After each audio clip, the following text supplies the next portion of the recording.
Welcome everyone to another episode of the Shade and Shit Talking Podcast. I'm your host TK, and as always, I thank you guys for tuning in.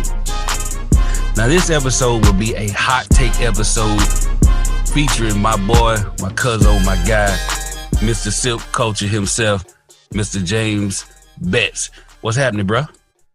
What's going on? What's going on? I'm here with the incredible Tyrus Kennedy. Cuzzo fam, man, look, I'm excited to be on here, and you never know what happens with us. Right.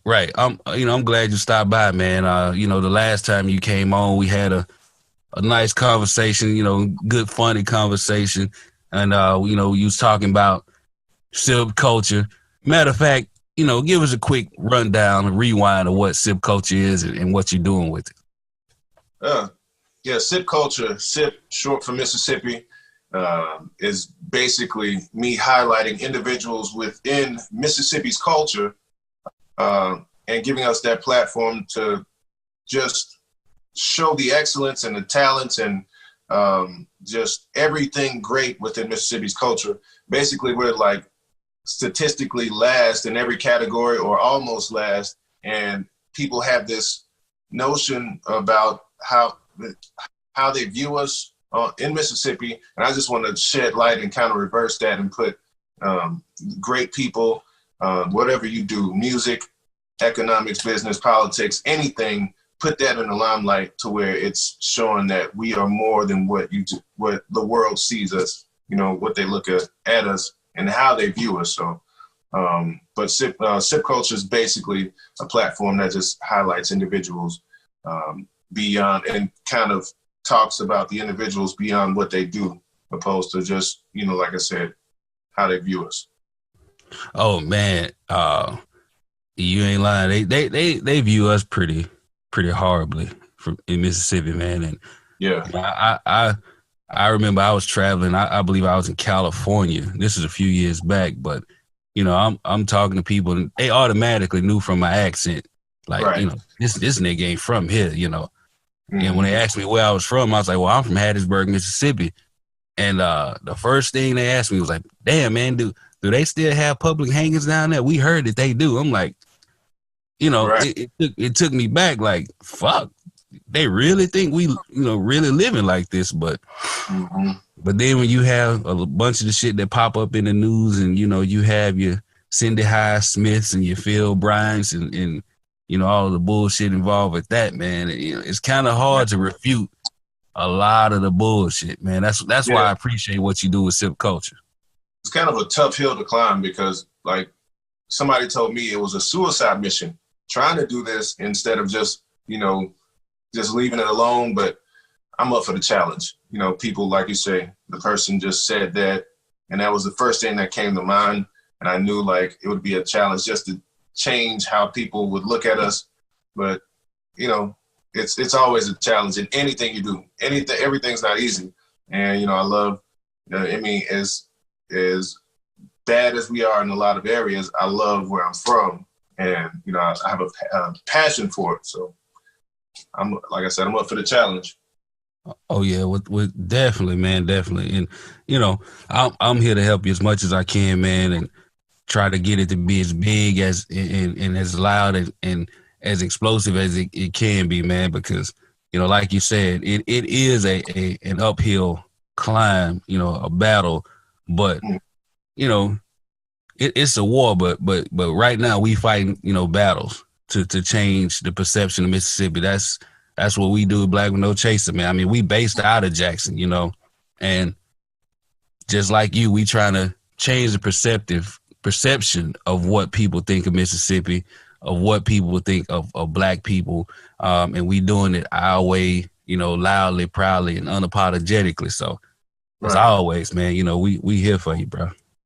Man, I appreciate that. And it's more than what you see. Sometimes if you want people to see something great within you, you have to see it within yourself. So I kind of, advocate that idea for us to just know how great we are so that we can put that out there, opposed to just saying, yeah, I'm from Mississippi, but, that's it. You have to see it within yourself It's basically as individuals and as a culture in general, and be proud of it. Sometimes we look at it and say, there's nothing to be proud of, but, you know, it's a lot of greats from here and great people still here that's trying to do something. So see it within yourself. That's how I view it. Let's do that while we're putting that out there in the forefront. Without a doubt, man. And, you know, I do believe that we keep doing this consistently, keep plugging away at it. You know, it will change a lot of hearts and minds. At least I believe it will. And I'm actually looking forward to it.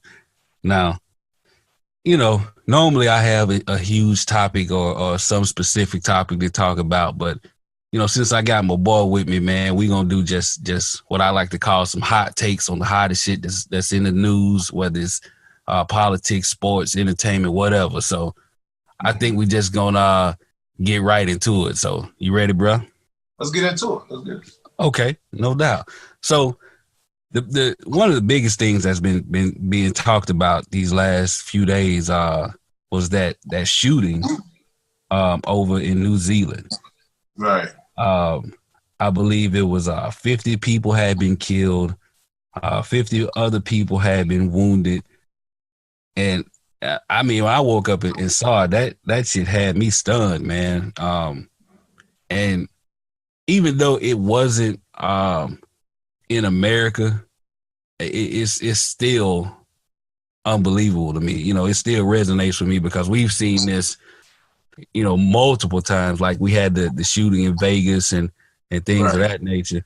And I mean, I just don't understand like the hate that you know Muslims get. I mean, this guy was a white supremacist who hate Muslims, but it's no different from, you know, the white supremacists here who hate black people. You know, something has to be done.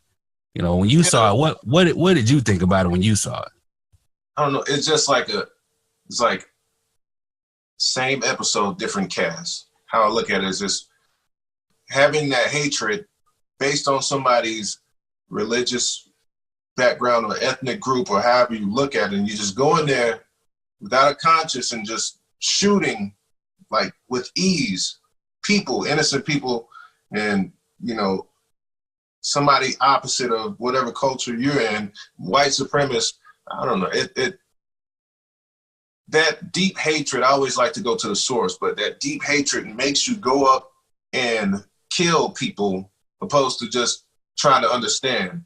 And I think understanding is key whenever you're trying to understand people of different cultures. But when you just are reluctant to do that and you just go in there and kill, like, I don't know, it's a really, really deep subject as far as like just having that hatred in your heart and that be your initial solution, just to go and kill somebody of a different race or different religious background. It was devastating when I first heard it. It was devastating. Seems like something like that happens every other month or something or so, like all around the world. And being a black man in America, you experience that. Sometimes it happens so much you become numb to it, and it looks like something of normalcy. You see that and you're like, wow, this is another episode of somebody doing a hate crime or just going in there and killing, especially in the, you know, white supremacists. So I don't know, man. It's just devastating just to see that over and over. What was so crazy to me was, like, I was in the bed. My wife was watching, you know, the news or whatever, and like I sat up, you know, and I opened my eyes and I sat up, and I saw that it just said, you know, 50 people shot, 50 people wounded, whatever was the headline on the news report was, and before it even said, you know, where, I just knew that it was here in America. Like, you know, I just knew. Yeah, like, you know, initially I thought like, man, again, you know, Las Vegas all over again, Orlando all over again, you know, and it was just crazy to me seeing that. But like you said, it is also has a certain level of normalcy because we're so used to seeing it. You know, you're Dylan Roofs of the world. You know, walking in a church, killing 9 innocent people who was praying and praising. You know, so I saw that and I just knew it. But once I started, you know, paying more attention to it and seeing it, my thoughts on it still didn't change. I still thought it was like horribly wrong and fucked up and just sad all at the same time. And, you know, when details started rolling out like this dude had a 74-page manifesto where he just espousing all this hate and rhetoric and nonsense, you know. And the one thing that I liked about the situation, if you can find a silver lining in this, was that the Prime Minister of New Zealand said like immediately after this attack happened that they vowed to change the country's gun laws as a result of this. And like that shit happened like immediately, probably within 48 hours, you know. Right. But meanwhile, over here in America, when shit like that happens, only thing our president and Congress sends is thoughts and prayers. That, right. You know, that's it. And it seems like, you know, hey, something happens internally, yet and still they look externally. And this is a difference between what we have here and what they just did there. Is like externally, you know, build the wall, keep them out, you know, got this whole thing with Russia. And it's like, we got stuff going on the inside. You know, you're trying to help other people do things or trying to kind of eliminate things on the outside when you have things going on inside. And what their prime minister did was to look at the gun laws and change things around immediately, because there's a solution. You always have a solution within a problem. And he found that problem that happened, unfortunately, at the hands of those dead people. But he looks at it and like, okay, for this not to happen again, I'm going to channel that into the issues at hand and just, you know, kind of shift the gun laws in the favor of our country. The orange guy, you know, he's just Toupee fiasco. Yeah, man. You know how I feel about him, dog. Man, it's just, but in an unfortunate series of events, and just that event alone, you know, like people losing their lives off of hatred. You know, most people would rather go at an old age at a natural cause. Nobody wakes up in the morning thinking I'm going to be shot. Well, nowadays you do, but nobody wants to wake up thinking, you know, if I go to my church or a mosque or, you know, the grocery store, I'm going to be killed today, or I could possibly be killed.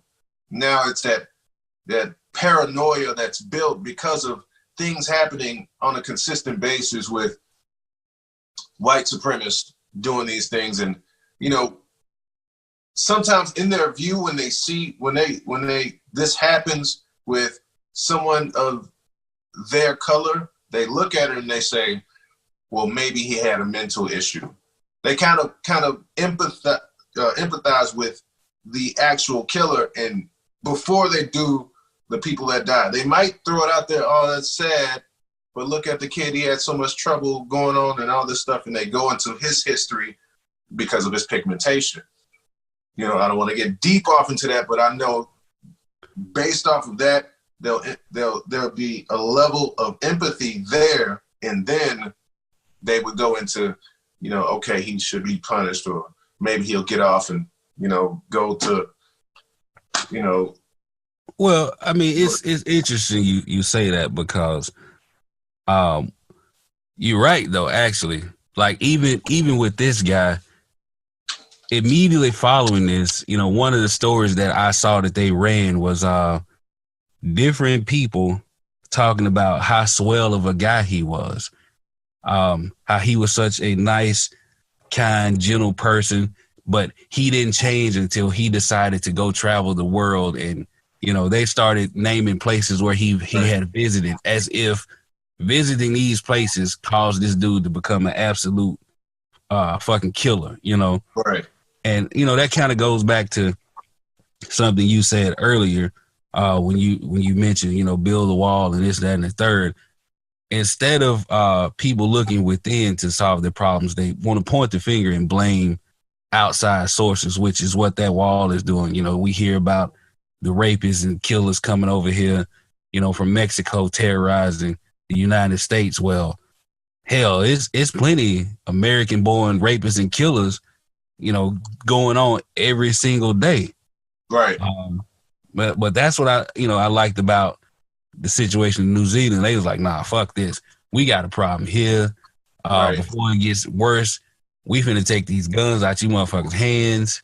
And we ain't gonna have a repeat of this, at least where you can get the gun legally to go and do this shit.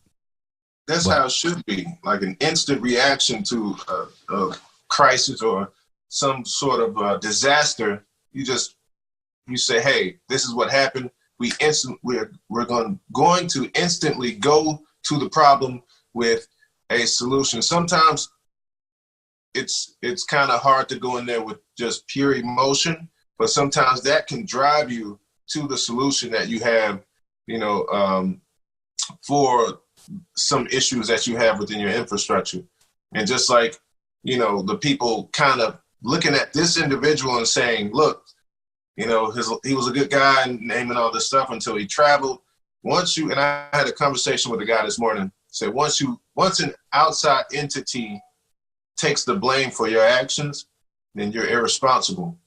That's a huge type of irresponsibility a human being can put on himself, as far as like, this thing is the reason why I act the way I act. Sometimes you have to go into who you are, and you know, they're not going to look at it that way, but like internally, what issues am I having? Why do I hate these people that much? Why do I hate their religion? It's not doing anything to me. It's not bothering me, but deep within me, I'm going to, you know, build this hatred, get weapons, kill these people, get a sense of satisfaction out of even thinking about this before the action even occurs. So it's like something you have to look within yourself. And people like him traveling, and he was a good guy before he traveled.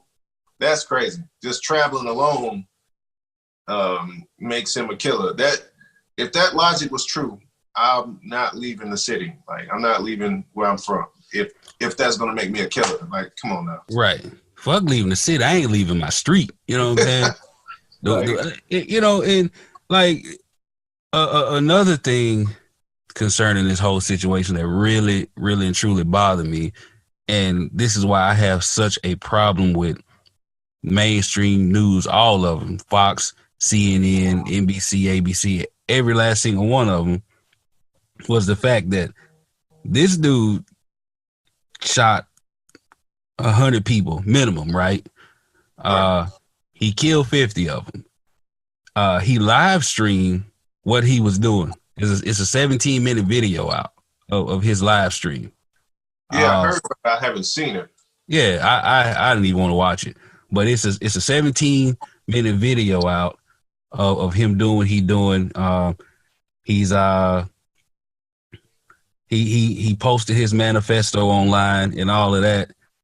And with all of that being done and all of that being said, they blurring his face out in the you know, in the videos and in the pictures that they're showing online. Like, I'm looking at a picture right now from CNN. They got this dude in handcuffs, but they got his face blurred out. But meanwhile, you know, a black person can be the victim of, you know, a shooting from unarmed police or whatever. Not only do they have his face on there, they got his whole history. You know, yeah. They got his family history, like they did with Mike Brown. You know, Brown, yeah. They talked about his daddy. They talked about Trayvon's daddy. You know, like, there is a huge difference, a glaring difference. You know, and people can say what they want to me about it. You know, I get inboxes about me being racist all the time. Fuck them. But when you see something like that, you can't help but feel a certain way, like you protecting the killer. You're protecting their name and their faces, and you're projecting this aura of innocence and righteousness and goodness from these people after they've murdered numerous people. Like I don't get that shit. That's crazy. I have a theory. Oh, my bad. I didn't mean to cut you off. Oh, I mean, I have a theory of just basically based off of that alone, them blurring the space out is like they're protecting him. But when they don't do that with us, it's like they're protecting themselves from us.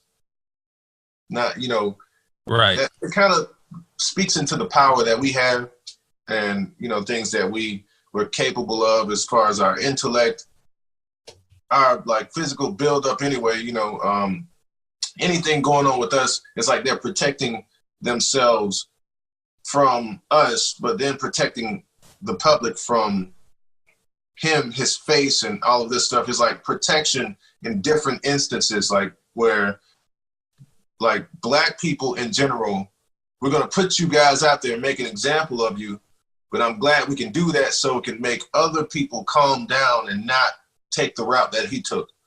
In this case, we're going to protect him, blur his face out, or give the other guy some Burger King and kind of empathize with him, and Dylan Roof, like things like that. And, they're going to find ways to,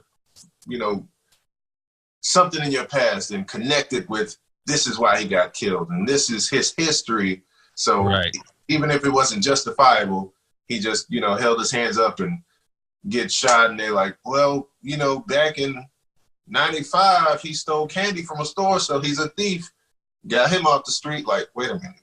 Like, why are you going back? And I don't know. It's just a tactic or some sort of strategy where, we look innocent even though we killed 50 people, and this guy's guilty even though he didn't resist, or, things like that. So I don't know.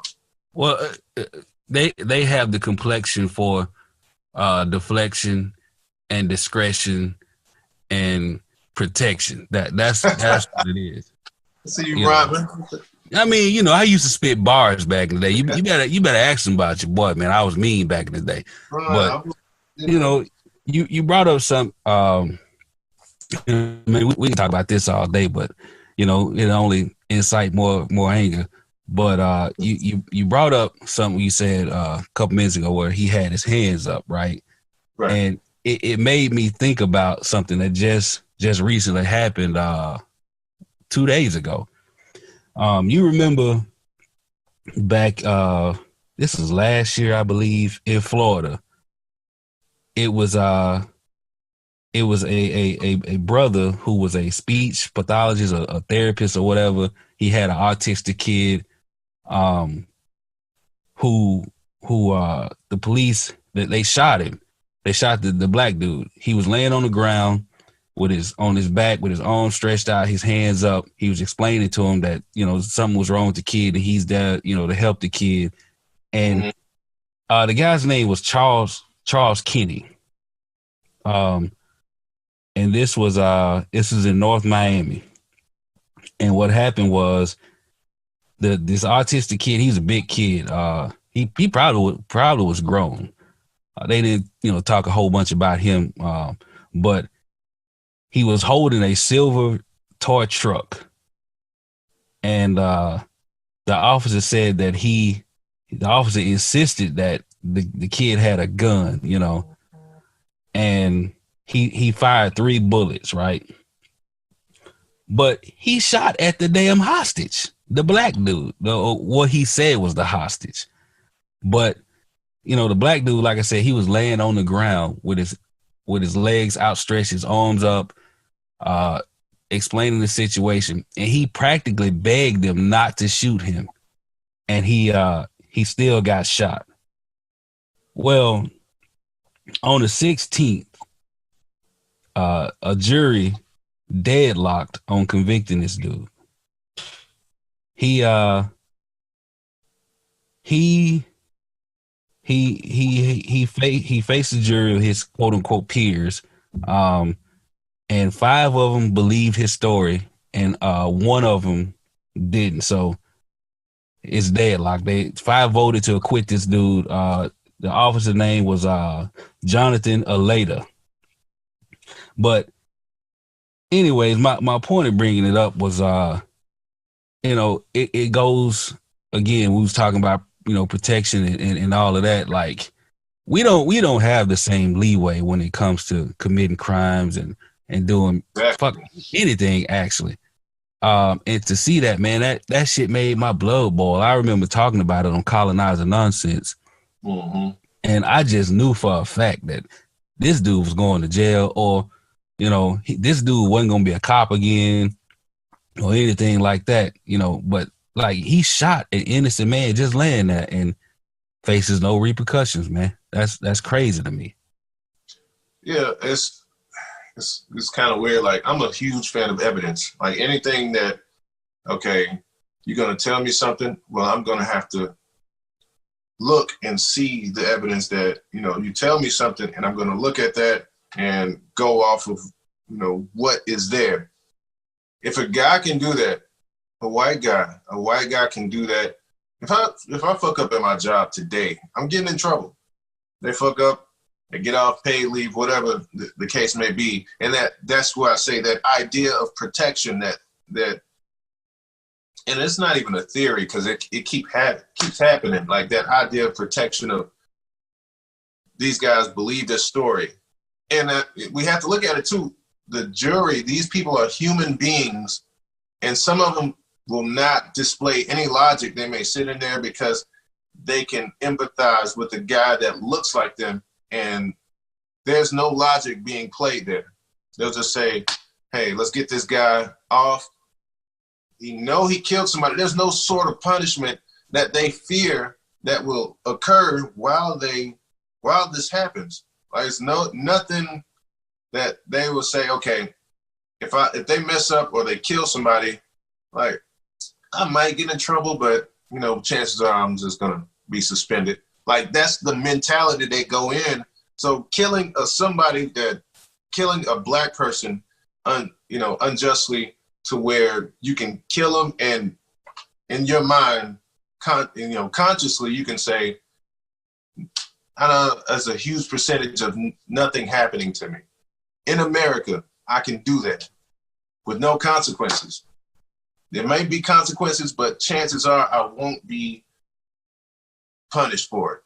Like, you can easily do that, and just to go into the mentality of going into, to killing a innocent black person and just having that mentality, I think that's a scary thing, because somebody can go in there and abuse that, which has been abused over the years. And so I look at it and say, what is the value on a black life? What is the value on, like, our lives and, in society? Are there other animals or species or different races outside of white America that comes before the black person? Killing a dog, you go to jail. Killing a drug dog, even if it attacked you, you'll go to jail for a long time. But kill a black person, oh yeah, you get some Burger King, you get some reward in the white supremacy world. Like, he's a hero. If you go on these comments, which I don't look at those comments, but some of these people, they praise this stuff, like, and they look at it as like a badge of honor to kind of, this is what happens in that community when something happens. My bad. When something happens where they do that and they have no fear of any consequences. Oh yeah, man. It's very telling that they can live their lives and do shit and face no consequences. They can shoot and kill black folks, with impunity and don't even worry about it. Like, look at I think his name was, I forget, Betty Shelby. the officer who shot Terrence Crutcher, right? Mm-hmm. So she shot this man in cold blood, and now she's teaching the class, like, on how to handle situations like that. Like, what kind of teaching a class? Yeah, yeah. Like, I don't know the name of it. It's probably nigga killing 101 or something like that. But yeah, like she killed this man, got off, and she's still a cop, and she teaching this training class.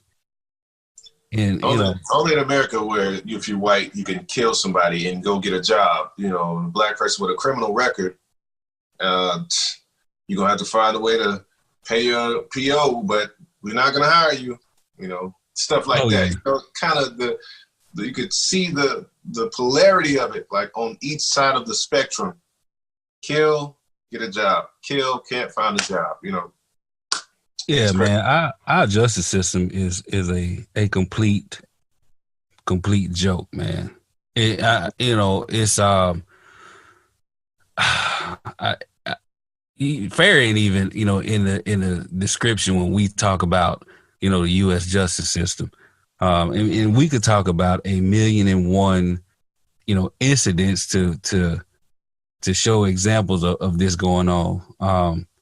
Like you had the God, well, I can't remember the kid's name, but I remember he hit somebody and killed him. He was drunk driving, and the judge gave him probation. Said he didn't think he could handle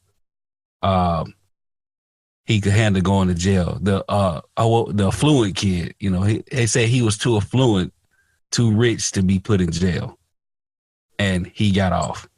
And he fled the country after doing it, and now he's back in jail, or he was back in jail. And then you have, I mean, man, it's so many instances that I could talk about. So financial status helps you get out of jail. Yeah, financial status helps you, period. Except when you black, because even though I gave Bill a lot of shit, he couldn't buy his way out of his situation. But that was on him. He should have known better than messing with them like that. That's how that's in my opinion, that's how R. Kelly got away with so many years, 20 plus years, because all his victims was black kids. Now, that's a good point. That is a great point. You let that been Susie or Sally on that tape. That nigga wouldn't have made it to I Believe I Could Fly. He wouldn't have made it to that. Hell no. Yeah. Because this is, I don't know, like that, like the black life. That's why I say, what is the price tag on a black life? Like, is it a huge price? Does the price increase when we die? Because when we're alive, it just looks like, hey, it's just, I see a black person down the street and I can care if they fall flat and die right there. But when they die, it's like, okay, more of them go, I see a price. This is just my brain. My brain just works in a weird way. It just, does the price increase for us to be gone opposed to alive? I think we make up 22% of the population in America, but we make up, like, I know it's a high percentage in prisons. I don't want to give up the wrong numbers, but at the same time, it's just, we occupy that space. And I don't know, man. Like you said, so many stories that we can go through, and it'll be. The rate at which we are killed and in prison is very disproportionate to our counterparts who are not black. I'm gonna just leave it like that, because actually those topics are something that we here at Black with No Chaser be discussing on different platforms. We have the Black Capital documentary coming up, and then we have another series coming up about being poor in America and how expensive it is to be poor in America, and it's even more expensive to be poor and black in America. Uh, Right. you mentioned, about bail earlier. We got a lot of people that's in jail right now for, petty shit, but because of the justice system and the way that they taxing people, um, they can't afford to pay to get out, you know. Right. So it's so many layers to the So bullshit in America that black people are facing that it's just ridiculous. yeah, so many layers. It's just it's ridiculous. Like it kind of gets you, in an emotional sense. I'm not an emotional person, but when I think about our people going through this uphill battle, it's like you kind of feel that, in other cultures, other people want to come in our culture, and we're so welcoming. We're like, man, come on, hip hop, fashion, all of that. But when it's time to be black, it's like, look at the time I got to go. It's like, wait a minute, one of our people got killed in the middle of the street, and you're a part of the culture. We welcomed you. It's like, yeah, I know, but I ain't signed up for all this. It's like, Right. Oh man, y'all go through this. I know I've Right. seen it on TV, but being a part of it, I don't think I'm built for that. Everybody want to be black until it's time to goddamn be black. Right. That's just what it is, man. We don't get a fair shake at anything, man. And we get so much of the blame for other shit, and just Right. like the shit that broke a few days ago, with the college cheating scandal, you Oh, know. man. And I had I made fun of the shit because it's sad and it's funny to me at the same time. I cut the scene from Forrest Gump. Yeah, I saw that. Yeah, with the your mama sure does care about your education, son. But but seriously though, man, like that story broke, and it was just crazy to me to see how people who have all the advantages in the world are still, still in enough. Like, why are you still cheating in the system that you already rigged anyway? Good from right. It's like I don't know. It's like this that speaks into the power that I think we have, because it's like even though I have an advantage in a system that is beneficial for me, I still have to find ways to kind of get the head start, even though these guys have centuries of head starts in different categories ahead of us. They want to find ways to do that because they know, and that's why I was like, why are you trying to, if a cheetah was racing a snail, and it could beat the snail, but it's like, I'm going to put stuff in the way of the snail so it can't get to where it's going to go, and I'm going to speed up. It's like, well, why is that? What is so powerful about the snail that you want to slow it down and you want to kind of put things in its way in order for it to not even catch up? Right. So I don't know, but just that cheating scandal, or with Aunt Becky, she just, it's just, going into that, and people in our culture, we struggle to get our kids accepted in a college. First and foremost, our education has to be superb in order for us to get there. And, they go on, this child probably can't even do their timetables, and they're like getting in there before we get in there. Like I said, we have to do the extra just to get where they're going, and they still have the system in their favor, but still doing the extra shit. You know what I'm saying? So it's yeah, crazy. it is crazy.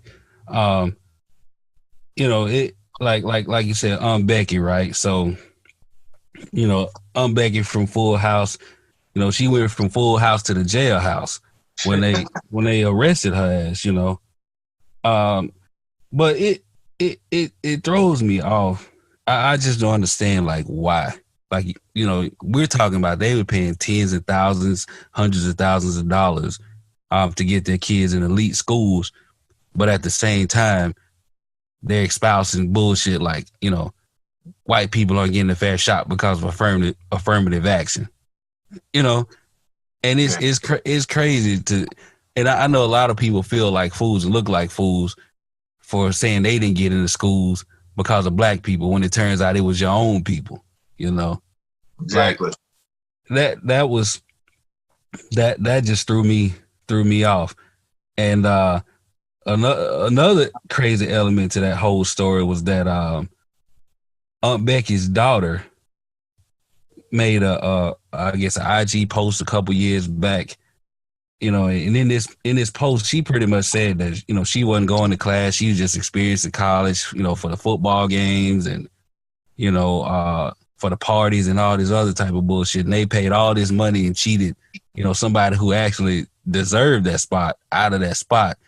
You know, Right. that's just another example of super privilege, you know, that Right. something that, you know, you and my black ass will never see. You know, we'll never get to experience that unless Wakanda is real and we can all go there. Exactly. I mean, just like I say, like you asked, why is it that you're doing that? What is the main reason you're going that route when the system that's in place benefits you because of your pigmentation? You know, like you will get a fair shot, and you know, we can go for a job. We both qualified, but me and the white guy, he's just white. I may be more qualified than this individual, and he gets in, or he gets looked at first.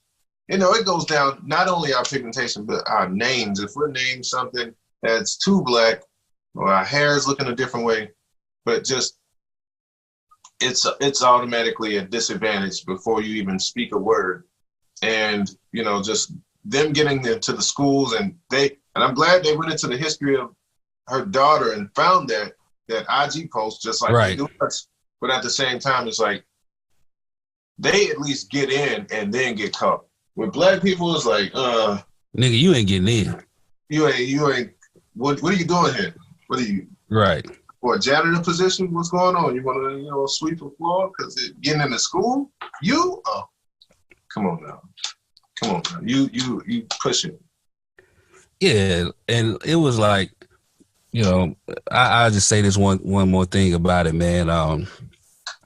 To me, the whole cheating thing was pointless for them. Yeah. And I say that because, man, rich white kids don't need elite schools. They don't. Like, listen, like look at the Trumps, right? You know, Right. they went to, like, you know, Wharton and all of those elite business schools and whatnot. But outside of Ivanka, the rest of the motherfuckers can't form a coherent sentence. You know, and that Right. didn't just start. That didn't just Right. start. You know, they've been stupid, but they were stupid with a bunch of money. Mm-hmm. You know, but like white kids they didn't need to cheat, man. You rich, you already, you know, you with the creme de la creme, you with the elite. You know, your folks rubbing shoulders with people who got power and influence. Right. You know, that will undoubtedly get you in, or, you know, marry you off to somebody else who got power and influence. I mean, like, you didn't have to cheat, you know, at all. That kind of, it kind of worries me. If black people were to get complete autonomy and freedom from, just being reliable on those sources of, Caucasians, whether it's, economically, all this stuff, you still have to be within the confines of the system. Like, oh, we got our own banks, we got our own this, we got our own schools, this and that, but you still in the white supremacy bubble. Because, okay, you got all this, but you got to follow our rules, and they have the power to shift those laws and those rules into their favor. So it's kind of like an uphill battle. I don't know, like it's crazy. You know, a lot of different elements play in the role of like how hard we have to work. We have to work extremely hard just to be even looked at. Right. For somebody else, like, you know, the white person not doing as much, but if they have rich parents, you know, like, and they'll even do a tactic to where they let black people in just to select you and say, hey, look, diversity. And it's like 10 black people and 10,000 white people in a certain area. It's like, look, diversity. So you can't say we're racist, but they do that in order just to kind of ease the, you know, I guess the anger of the culture. And they do that to where it's like, hey, yeah, it's a form of appeasement. Yeah. Yeah. But hey, look, we got 3 of y'all. Shut the fuck up. Right. It's like chill out, buddy. Chill out. Like, chill out. You know, we have, you know, these 3. We didn't want them in. They could be the token black guy. They needed some sort of contract to get these people hired on the job. Right. Even if it's, you know, mostly white people. It's just, we got these select few black people and we want them to, so not telling the public it's a contract that's in place, but at the same time, it's just, you know, something that they want them to see. And they think, and the thing I don't get about us as black people is like, we allow, not everybody, but some of us allow that to be like, okay, some black people there, so not that bad. And it's like, no, you have to look at it from a full view, and just like, that's something that they want to do so that you can look at it and say, this is it's okay. You know, they're not all the way racist because they got black people there. Yeah, that kind of reminds me of you used to watch Wayans Brothers. Mm-hmm. it reminds me of an episode. Something you just said reminded me of the episode of Wayans Brothers where he applied for this job at this big time corporation, and they hired him. But when he got there, all he was doing was sharpening pencils and, you know what I'm saying, filing shit. And, you know, he went and did this on his own. He went and, you know, arranged the files and all this shit to where it was easier to access and all of that. And they thought he had, you know, stole some shit or whatever. And basically, they tried to chastise him, and it came out that the only reason why he had the job was because he was black, and because his company, you know, wanted contracts with the government, and the only way you could get it if you had certain minorities. So, you know, it just made me think of that episode. It was pretty funny, but it was fun. You know, it's always truth within comedy, and that was one of those instances. Yeah, I'm a huge fan of comedy and like how you can just look, you know, read the deep connotations and like the message within the comedic statements that are made, or just the scenes or whatever. And I listen to a lot of Dave Chappelle, and you know, the way he puts that out there is funny, but at the same time he has those messages in there. Like, it's funny, but it's true. You know, the sarcasm, all of that, just the different elements in comedy. It just, you know, you can tell that there is truth in it. And I like how they can ease you up with the laughter with truth. But yeah, just that episode, along with this cheating scandal, it just shows you, like, you know, the advantages they have, and why would they go out and cheat or try to get an advantage when they already have an advantage? It's something valuable, like the analogy I gave earlier, something valuable within the snail. The snail is something special about the snail, where they have to keep blocking it off. You've already got a head start. You're trying to block off the path of the snail. So it's something special about us. And, you know, I think it's our job to realize that, because they're not going to acknowledge it. They're just going to keep trying to get the advantages. So, you know, I was just thinking about what you said about comedy, you know, and it's truth in comedy. And, you know, comedy is very good for the soul. And, you know me, man, I love to laugh. I love to make people laugh. I love comedy. And one of the funniest things that I've seen and talked about these last couple weeks is your boy Robert Kraft. Since we talking about comedy, man. That's good. You know, like my boy is the king of the rub and tug. You know, if you saw like the This Week in Sports segments I dropped, like I've been on his ass for these last 2 or 3 weeks, man. This is probably the first week I'm gonna give him a break other than talking about him now, but you know, I was giving you a lot of shit about Robert Kraft, man, but you never really responded. So now that I got you here, what you can't get out of it, okay, what you think about it, man? Now, I want to first and foremost, I want to say that sex trafficking allegations are there. So I'm like, okay, if that's the truth, that's what's going on, then I don't condone that at all. You know, women being, you know, trafficked through, being kidnapped and all this stuff, and being forced to do all this stuff. That right there is frowned upon. I don't care who I'm a fan of. If that's happening, then you know, lock the nigga up. But let me just say this before you start in on him.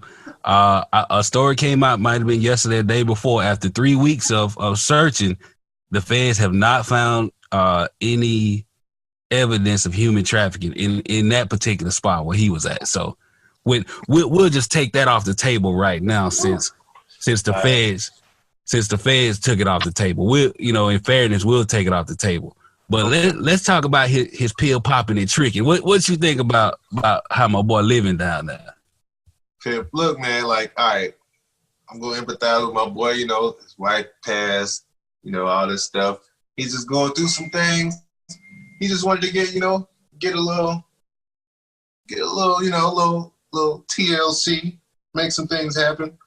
But hey, he's just living his best life, man. You know, my boy just, you know, win a 6th championship. You know, I want to throw that out there, but he wanted to celebrate, and you know, and just he happened to be in the wrong spot. He could have been at home. He got a young girlfriend. He could have had, you know, her to bring her homegirls over, had a little, you know what I'm saying? But he wanted to go to this place. I don't know what's so special about this place, but he wanted to go there and make that happen. I'm not sure what he got going on, but my man, he wanted to get some, you know, he wanted to get some things popping. He wanted to get some things going. You know what I'm saying? Oh, he was popping out. He was popping them blue pills. You know, that's his boy spot though.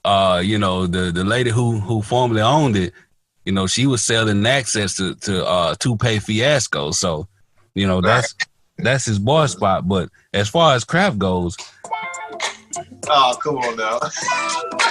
I got hoes. Look, man, my boy. Look. Area code. Look, and my wife. You got hoes different area codes. I walk in. You see that? Got him. Like, she engaged in the Patriot slander too, and I don't, you know, I just be trying to get my space when she do that. Like, man, look, man, especially when we lost last year, but. He had to, you know, he old, man. You know, you gotta pop the pill, and you know. Let me just say this, man. To turn up. I ain't knocking him. You know, I told my wife, I'm like, look, if Black Jesus decide to take you home, and I'm 77 years old, and I got a bunch of money and a private jet, I'm starting all over the globe too. You know.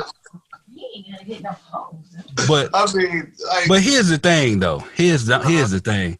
Like, you got all this money, and you pay $59.99. Like, dog.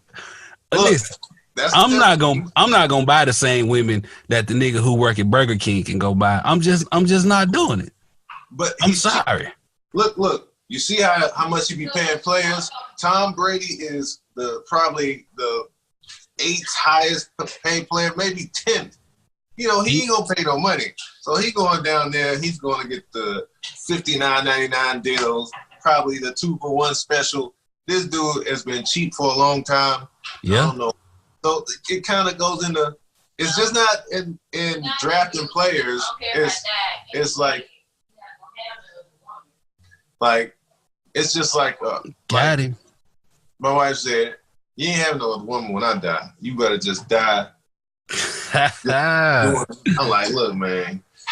Robert Kraft's wife died. He got a little girlfriend. Like I said, he trying to, you know, he got a girlfriend. You know what I'm saying? He trying to. I don't know why he's going down there, but he could have had a girlfriend. You know, bring all her friends. He is cheap. He cheap.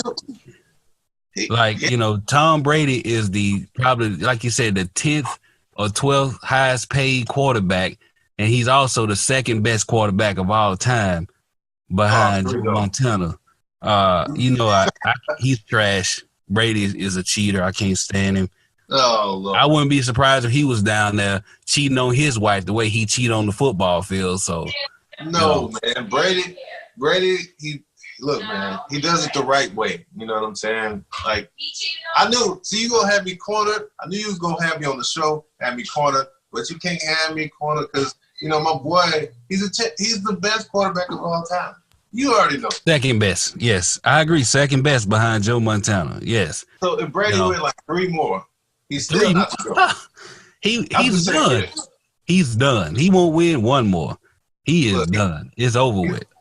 I think he got like 2 more years left or whatever on the contract.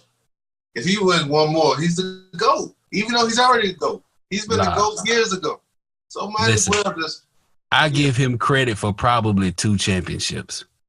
Vinatieri gets credit for 2. Tuck Rule gets 1. Let's see who else. I do give y'all credit for Atlanta 28-3. Shout out to Marlon Malcolm. You know, I give y'all credit for that one. I give y'all credit for last year. You know, even though it was some bogus calls in the AFC Championship game, but you know, y'all neutralized that high-powered offense. So I give Belichick credit for last year. So I only got y'all credit for 2. 2? Oh man, not 6. Not 6. You know what I'm saying? No. Nope. Nope. Like it's just every single year there's always something that you know we always have to overcome. Like this whole thing with Robert Kraft. He's in the headlines. And you know it's like once Robert Kraft he gets over this, whatever happens, Brady's gonna be fueled because that's his boy. And the whole league is gonna have to suffer. You're gonna have to suffer. So now, since we're talking about the whole league suffering, what do you think about these latest moves in the NFL?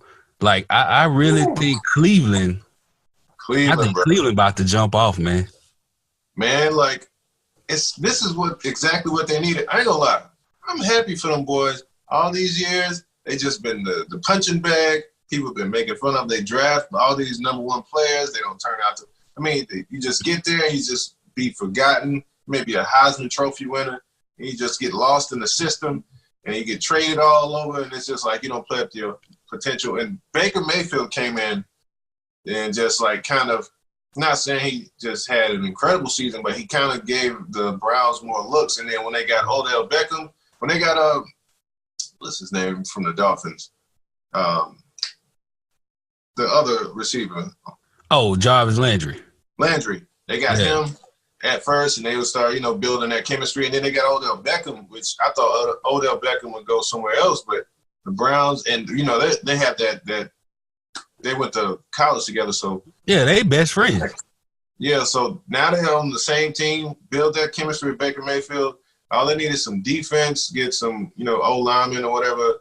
That I'm actually like happy for that organization for so much that they've been through. And there's gonna be and they didn't they give Eli Manning an extension in New York, something like that? Yeah.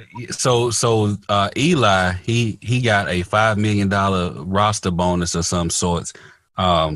So he's their quarterback and for the Giants again this year. I honestly believe that they really are tanking because they want the number 1 pick to get your boy Tua from Alabama. That's what I'm thinking because there's no way. First of all, they traded Odell. They let Landon Collins go. Saw that. You know, they got rid of their other defensive end, Olivier Vernon. He's gone to Cleveland. Like they packing up, man. Yeah, like Cleveland has built up a squad. They have turned into the Golden State Warriors of football relatively in a week. You know. See, now I think they're gonna have to live up. Well, they still got room, but you know, people are gonna have these huge expectations of them, which they should have nice, great expectations for themselves, but don't rush to like whatever the media tries to push them, like this great dynasty, like all right. We're gonna work on our pace. And well, they are the favorites to win their division. They are favorites. You know, their odds of going to the Super Bowl was increased in Vegas. I see. But I mean, last year they went like what 7-8-1 or something like that. Something like that. So I mean, the expectations of at least a 10-win season would have been there anyways. But when you got a generational talent like Odell Beckham, that moves the needle in your favor. Not to mention everybody in their division has gotten a lot weaker. Like Baltimore has gotten weaker. The Steelers have, you know, I don't give a damn what they say. If you lose AB and you lose Le'Veon Bell, which you niggas about to see twice a season now, because he is a New York Jet, Jets, Jets. Matter of fact, we gonna beat y'all ass this year, but we ain't talking about that right now. But you know, the Steelers lose all that, man, and their defense was already suspect. I just don't see in Cincinnati. I mean, they the new old Browns. They the laughing stock now. So Cincinnati, even though Dalton is always like not getting there in the big moments, they had those years where their defense was like, you know, incredible. Or their defense was like, you know, that something to pay attention to. But now they're just like Bengals. They kind of transition over. Instead of us, the Browns, it's the Bengals. You know what I'm saying? And but y'all about to be that too. You right? Us, the Patriots. Look, man. You know when it's only so long. It's only so long fake thugs could pretend. Who said that? Was that Jay? Look, man. Look, I'm going whether if Brady gone, whoever, Patriots. You know, I'm a Pats fan, so it's gonna be. It's what it is about us is y'all always count us out. You don't forget. Make it to the Super Bowl again. I never count y'all out. I never count y'all out. And the reason why I don't count y'all out is because, one, Bill Belichick, he's probably one of the greatest coaches ever. He's the greatest cheater ever. Okay, let's throw that out there. But two, you know, anytime somebody step on the field with y'all, you know, they got to deal with Belichick. They got to deal with Brady. They got to deal with the umpire, the ref, the line judge, the back judge. They got to deal with the league office. They got to deal with instant replay people. Like, you know, every play is 11 on 17 when people are playing New England.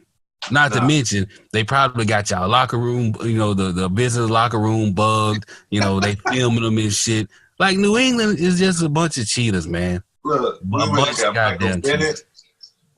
Michael Bennett, he gonna hurt something. You know what I'm saying? He gonna hurt somebody up there. We need to get his brother back. You know what I'm saying? We'll have 3 sets of twins on the team, and we'll just be, you know, dominating like that. But at the same time, I don't know, like, I see Brady showing his age a little bit. At the same time, he's always resilient. He's always, you know, he's always challenging himself. And so, you know, we're going to win the division again. We're going to beat the Browns in the AFC Championship. And it's going to be us against probably, I don't know, Kansas City. Them boys is dangerous. I don't know. Speaking of Kansas City, the Browns got Kareem Hunt too. Yeah, And Kareem, he's suspended for 8 games. So but that don't. Yeah, right. He's suspended, but he can't play, but he can still practice and do all of that shit. So he'll be, in shape. By week 9.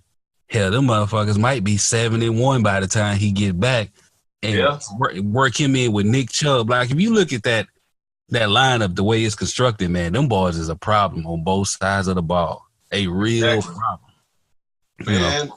And just thinking about it, it's 2019. The Browns at the top of the division. Like, man, that's like, you never knew. 20 years ago, 10 years ago, you'd be like, oh, the Browns, yeah, they probably going to suck. But it's like, whoa, the Browns made that leap. It's crazy, man. Like, but yes. But I think it's gonna be an interesting season coming up.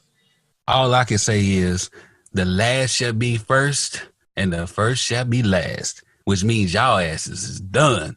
I can't wait to see y'all come out. I'm telling you, I can't wait. I haven't had this much excitement about seeing anything sports related. Only the other thing had me this excited was the day that your favorite player of all time in the NBA signed on the dotted line to become an LA Laker. That was the worst day of my life, man. It was dark and cloudy and just shitty outside, and then soon as the news broke that he signed with LA, it was like the clouds just opened up and a ray of sunlight just shone through, and I was like, thank you, Black Jesus. No. All this pettiness that I have built inside to talk about these fake Laker fans has finally come true because the king. We don't want in LeBron in LA. Like LeBron. All right, let me put this out there. I'd be hating. Oh yeah, you be hating every day. I'll be doing it every day. LeBron is incredible. See, the thing about LeBron is he's incredible. He's gonna every statistical category. He's gonna just kill it. He's a dominating force, but it's just that one thing about him where it's just like you see that he's gonna get you there, and he's gonna, if he feels some sort of tension or something with his teammates, he's gonna be like, man, this is, I'm giving up on them. I'm gonna, and he's too great to be doing that. He's too great, and that's my thing with him. Like, you have this talent, this force. And you just like, if your teammates aren't on the same page with you, you gotta connect with them. You don't disconnect yourself, and that's my main thing. Like, I knew before he got injured, I knew he was going to put us in a position of, we was number 4. We were, on our way, and then it just got injured. That happened, but during the injury, stop right there. Stop right there. Okay. I just want to get on. I just want to make sure we got this on record that you saying that you was a supporter of LeBron and he had y'all on y'all way. Because when you be with the fellas, it be a whole different conversation. No. It be When I say we, I'm a Lakers fan. We were on our way. Part-time. I didn't support. Yeah, you saw before he signed up, and y'all kept saying, I hope he signed the Lakers. I'm like, no. Now that he's on the Lakers, I still don't want him there. But while you're there, kind of change the perception of he's just going over there just to be in Hollywood or movies or trying to start something outside of basketball. No, it didn't turn out that way because old-fashioned LeBron come in and give up on his teammates and just like, them niggas gave up on themselves.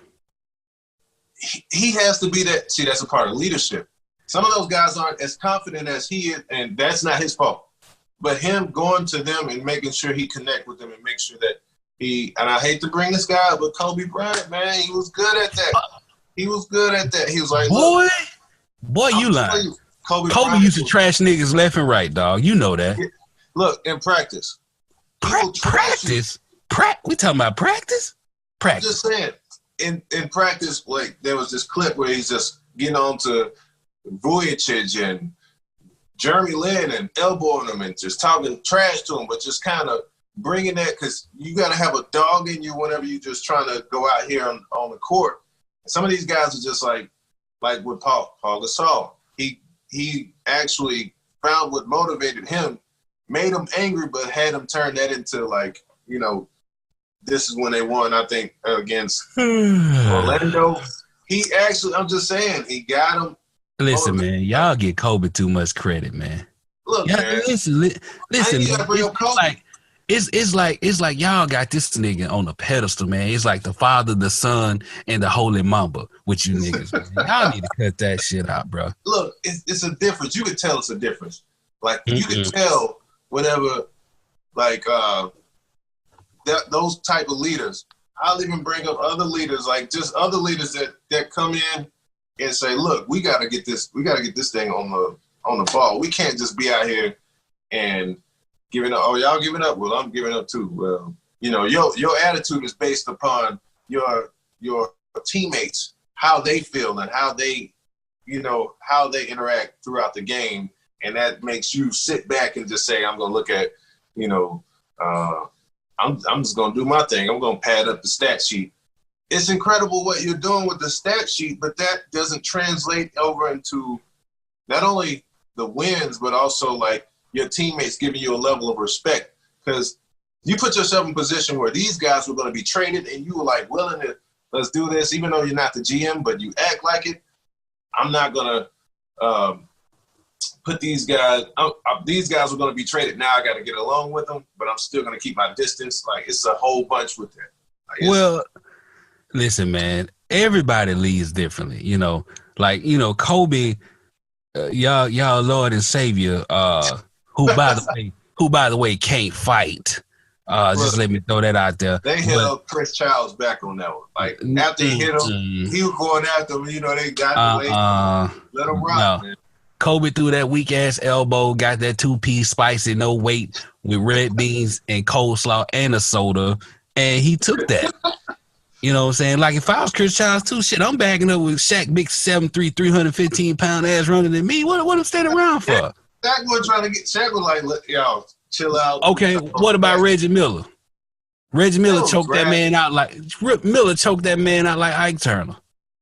Nah, they ain't throw hands though. Like Miller choking him, he grabbed him, and when you choking, you gotta get your hands off. Then they came over there. You know what I'm saying? I would rather for you to just punch me and knock me out than to pimp slap me and choke the shit out of me like I'm one of your $10 bitches. Like you my pimp or something. That's how Reggie did. Reggie was his pimp. He choked him out and slapped him. Now I can't speak for another. But y'all holler Kobe. I can't speak for another man as far as fighting, because if they were to just be in the room locked up and like, all right, we're gonna throw hands, then that would show the test. But at the same time, made that nigga go take karate classes. A great player though, as far as a great player, you've seen Kobe do great things both sides of the court, and like he's not a great pass, and I'm not. Let me just leave Kobe out of this because y'all gonna think I'm comparing. Listen, man. Listen, no, it ain't no comparison. They're different players. He different, right? I hate when people try to compare Kobe and LeBron when Kobe should be compared to who he completely copied 100%, MJ, and LeBron should be compared to Magic Johnson. That's who his game and style suits. I think Magic was more of a killer than LeBron, and some people just got that in him. He doesn't have that killer instinct to just always want to take that last shot. That's the biggest problem I've always had with him.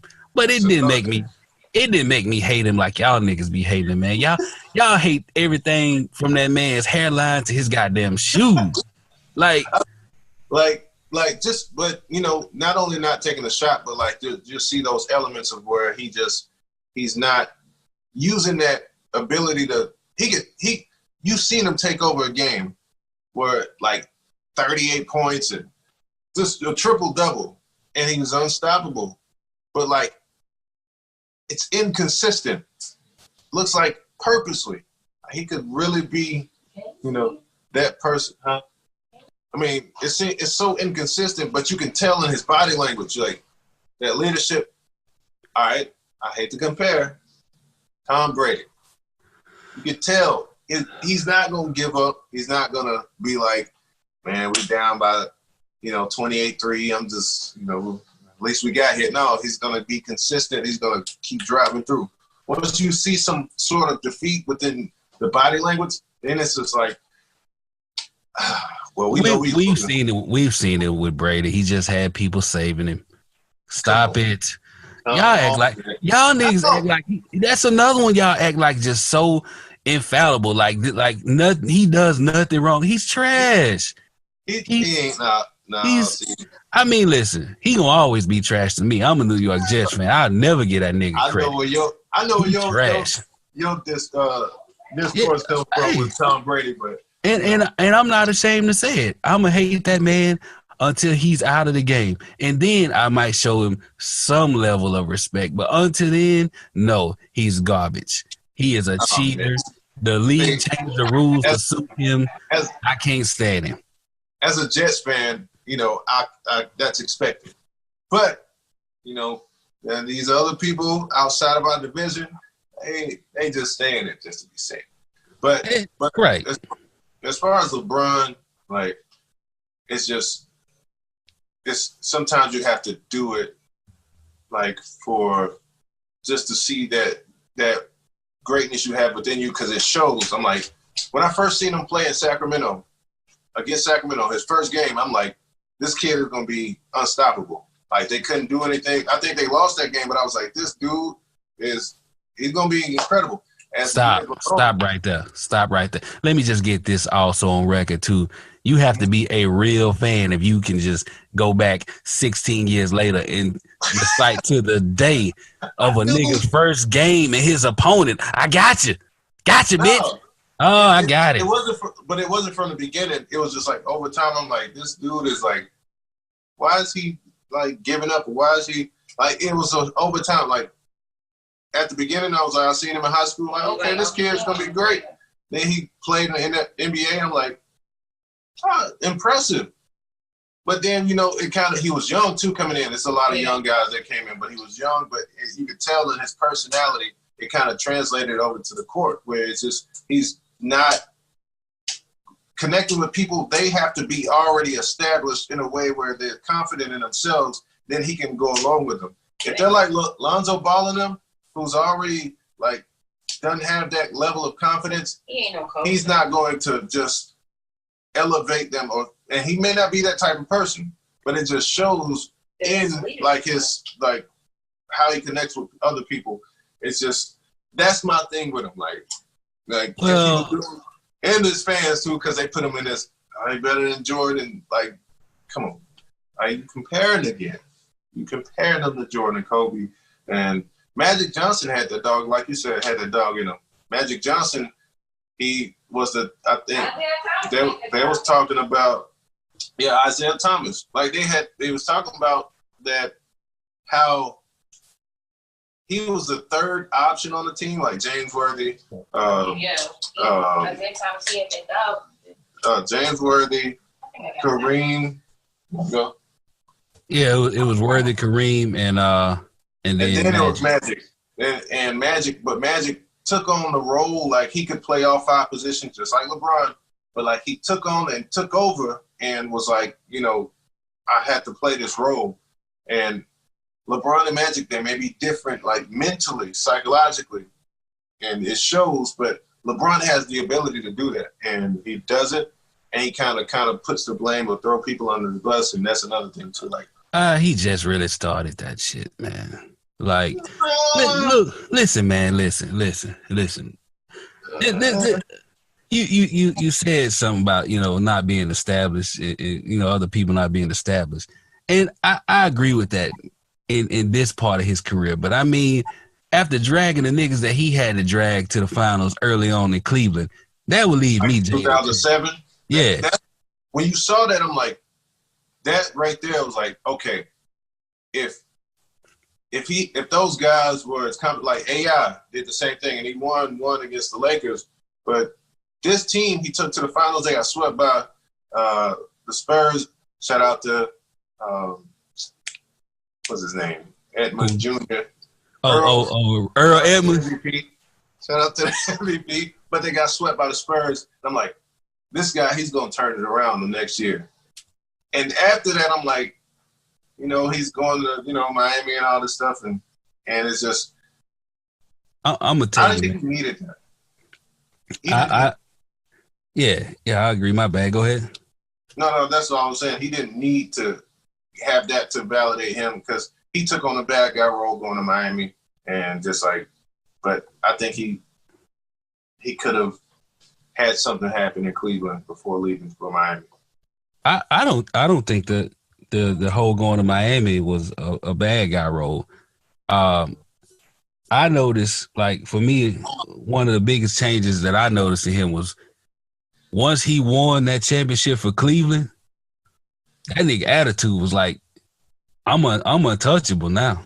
You know what I'm saying? Like I did the impossible, even though I had a lot of help from Kyrie, but he ain't gonna say that part. But you know, I kind of noticed his whole demeanor and shit changed. The same with KD when he won his first one with Golden State. Like, you know, his whole demeanor changed. You know, his haircut never changed, but that nigga's whole demeanor changed. And I saw that with LeBron. Now, you know, him moving to LA, I don't honestly believe he thought he was gonna win the championship in LA. I think, you know, LA just became the de facto base of his new operations. I mean, that's what I was thinking too. The nigga came to LA, all of a sudden you got, you know, news of Space Jam 2 coming out. You got the album with 2 Chainz. You got, you know, The Shop. You got all these different you know, entertainment ventures that's just springing up now. And it's a lot easier to do that in LA than it is in Cleveland. Like, so and remember in the sports group, I told y'all that back in the day, like, you know, I need him to go to LA and do his thing both on and off the court, but it's gonna be more off the court because he honestly only got maybe 2 really good years and another decent year before, you know, it'd probably be time for him to just lead the game. But when he leave, he's gonna be ahead of Kobe as far as points and ahead of MJ already, you know, as far as points. I honestly hope he wins one in LA just because I know if he win one in LA, it cannot be argued that he is better than Kobe because he will be without a doubt ahead of Kobe in a pecking order of NBA greatness on that totem pole. He already ahead of Kobe to me, but you know, that's just that you spew. I mean, you know how I feel about the Kobe 6'9" anyway. I'm just saying, like, it's yeah, I think it's smart business wise for him to go to LA and kind of get those ventures. But like, as far as in a basketball sense, in the rich history we have in LA, we know, you know, we had Showtime, but now he's just putting on a show on his own time. He just wants to just have this, like, you know, I'm over here in LA and I'm with the greats and, you know, blah, blah, blah. Like, he's just doing it for that little limelight. Oh, we had that true essence of basketball in our way.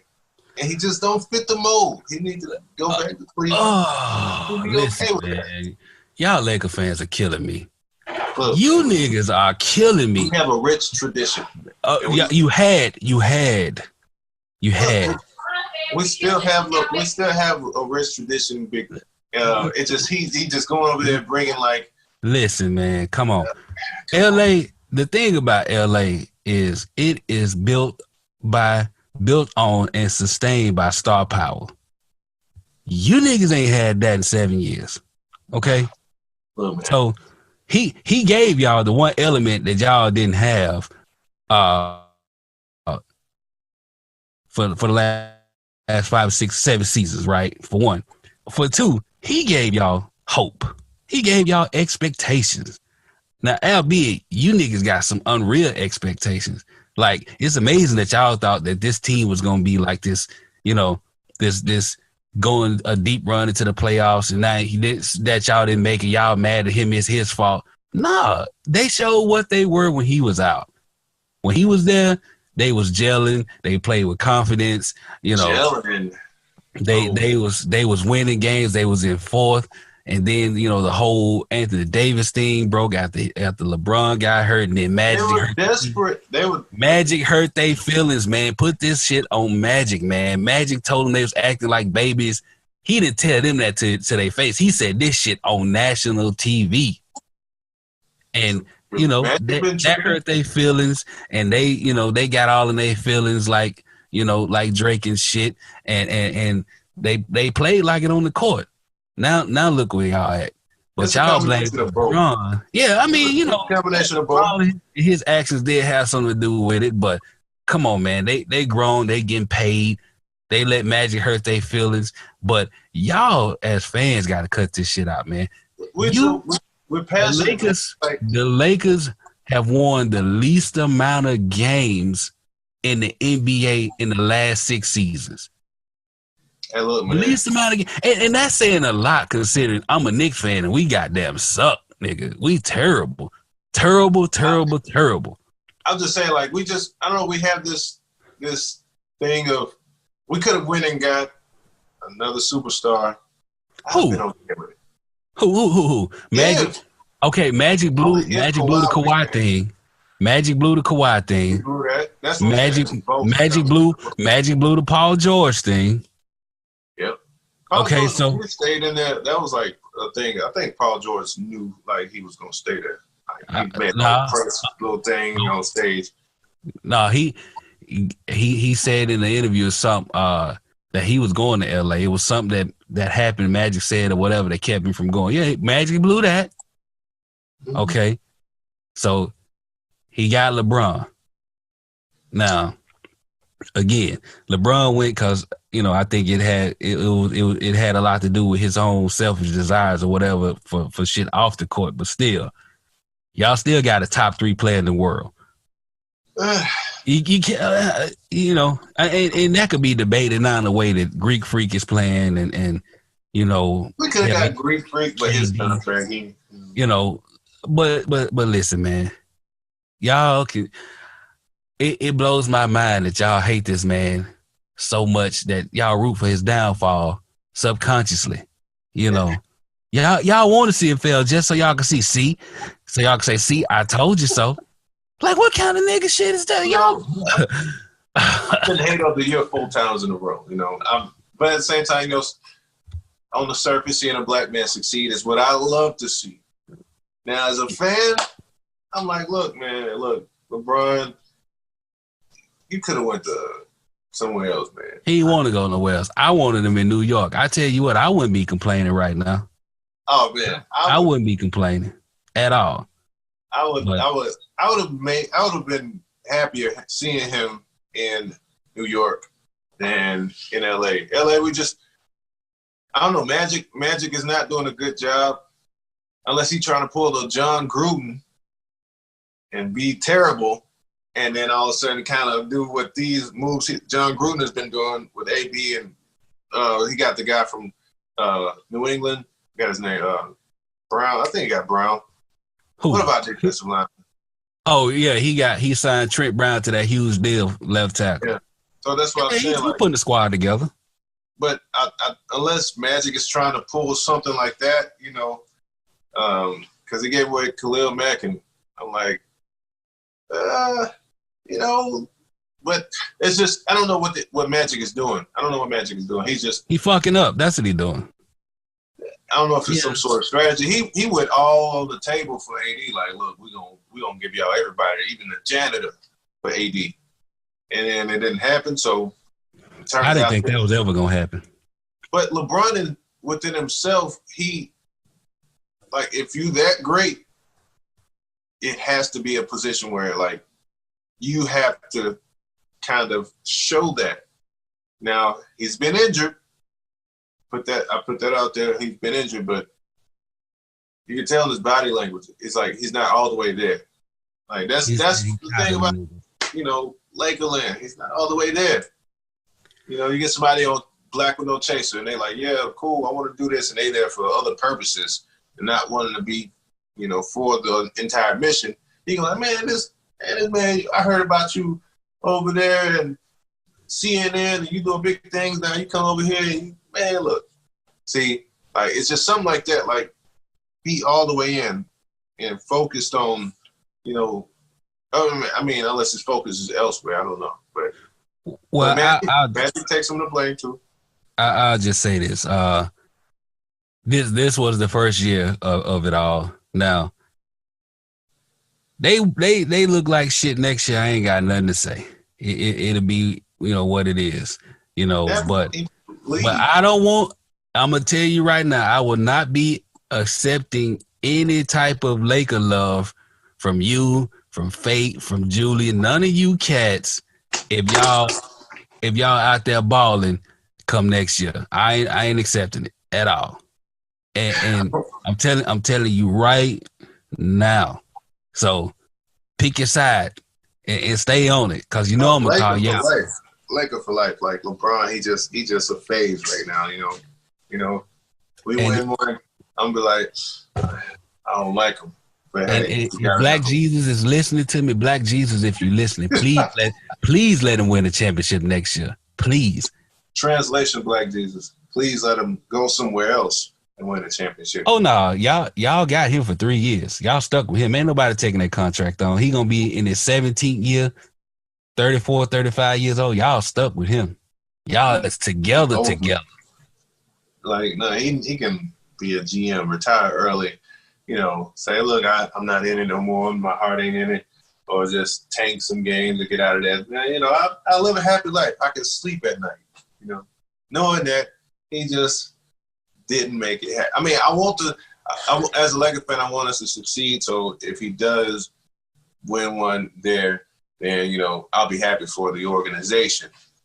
It's just like, okay, we use this guy to get a championship. All right, now get on out of here. So Lakers are still great. Lakers still, then we'll be ahead of the Celtics. Oh, we'll just keep that going on. But we'll see. So listen, man. Man, we chopped it up pretty good. We covered a wide array of topics, man. Yeah. I don't have a lot of people come on and talk with me. I don't know if it's because I'm ugly or because I'm boring or what, but I'm always appreciative of people who stop by and talk with me and talk a little shit and talk a little facts and knowledge and everything. Yeah, man. So I do appreciate you stopping by, man. No problem, man. We gotta do this again.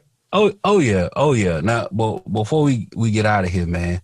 Again, rundown.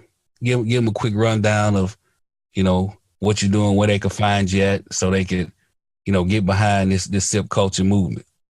Oh man, James Betts, Sipp Culture on IG, Sipp Culture TV, and my Sipp Culture page on Facebook, and my Mind My Business podcast. I have a podcast that I'm just getting it going, and that's Mind My Business podcast on Instagram as well, and Sipp Culture TV on Twitter. Check me out on Twitter. Doing some great things. Just starting everything back. Just trying to learn everything from my man Tyrus here, man. So y'all follow me and let me know. And you can kind of implement some things that you want to hear on content. I'm always open to new ideas, and I'm just ready to work. Oh yeah, man. And I'm looking forward to seeing everything that you touch grow and prosper, and I'm glad to be in with you on the ground floor. That way, when you blow up, and I be like, put me on, you be like, man, look at this nigga trying to get on with me now. It's gonna be like, you already on. What you mean? We're gonna be like, let's put our people on there. Create jobs. That's where we're gonna be at.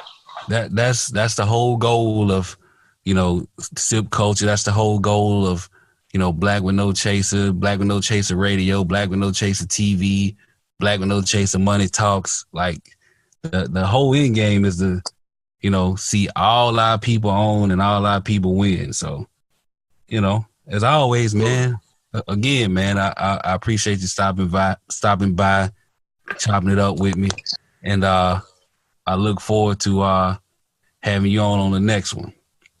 Yeah, so, man, I look forward to it, man. I really enjoyed this, man. Like, really, this is my thing. I love talking about different various topics and just conversing with like minds and great people. So I really enjoyed this one. No doubt. So did I. So on behalf of my boy, my cousin, my guy, James Betts, on behalf of myself, on behalf of Black with No Chaser, and the Shade and Shit Talking podcast, I thank each and every one of you guys for tuning in, and I hope to see you guys next week. Now you can find us on all the platforms. Catch us on Black with No Chasers, Spreaker, iTunes, Google Play. Also on our website, www.theshadandshittalkingpodcast.podbean.com. So again, thank you guys for tuning in. I enjoyed it. I enjoy you all. I appreciate the likes, shares, and comments. And I hope we can all keep this thing going together.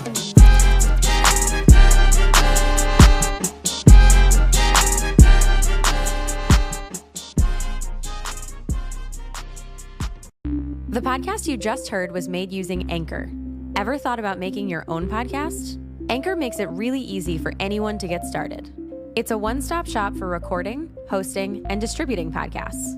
Best of all, it's 100% free. Sign up now at anchor.fm/new. That's anchor.fm/new to get started.